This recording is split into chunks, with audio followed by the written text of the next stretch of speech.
Is Federer the greatest player of all time? Could Anna Wintour be his good luck charm? And American celebs at the French Open. Impossible, you say?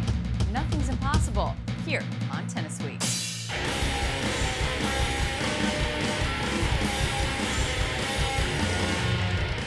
What's up, tennis fans? I'm Carrie Milbank, and this is Tennis Week, your source for everything on and off the court in the world of tennis, presented by Prince. Well, as we all know by now, Roger Federer easily defeated Robin Soderling over the weekend to win his first French Open title, completing the career Grand Slam and tying Pete Sampras' record of 14 Grand Slam titles. So now the debate rages on. Is he the greatest player ever?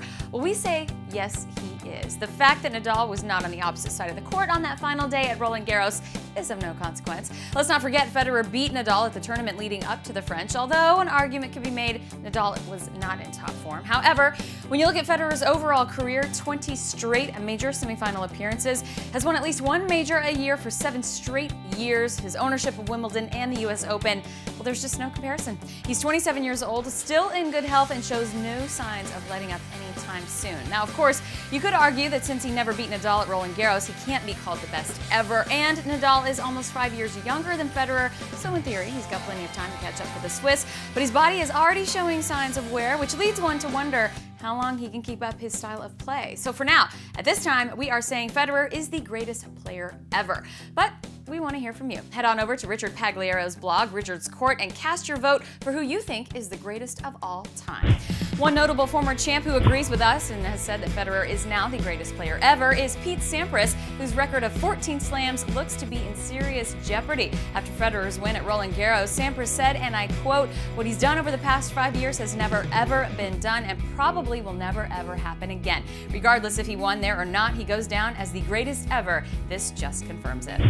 And while we're on the topic of Sampras, he's got a new book out that we thought was worth mentioning. It's called A Champion's Mind. Here it is. It takes an intimate look inside the life of one of the greatest players of all time.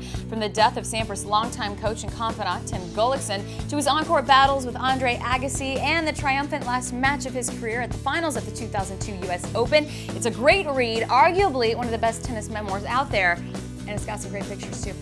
Moving on, here at Tennis Week, we're starting to wonder if Vogue editor Anna Wintour is Federer's good luck charm. She was spotted in his box at the final in Paris, but has never been there before, and she missed out on Wimbledon last year when he lost to Nadal. By contrast, she's been at all of his US Open finals, where, as we mentioned earlier, he's never lost. So all we're saying is, if we were R-Fed, we'd be making sure she was at every single match.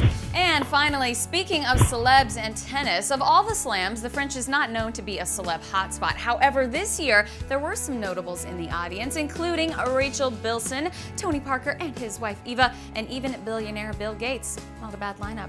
That's going to do it for now. Be sure to tune in later in the week for another gear guide. And remember, you can keep up to date with Tennis Week 24/7 by following us on Twitter. Just search Tennis Week. I'm Carrie Milbank, and I'll serve you later.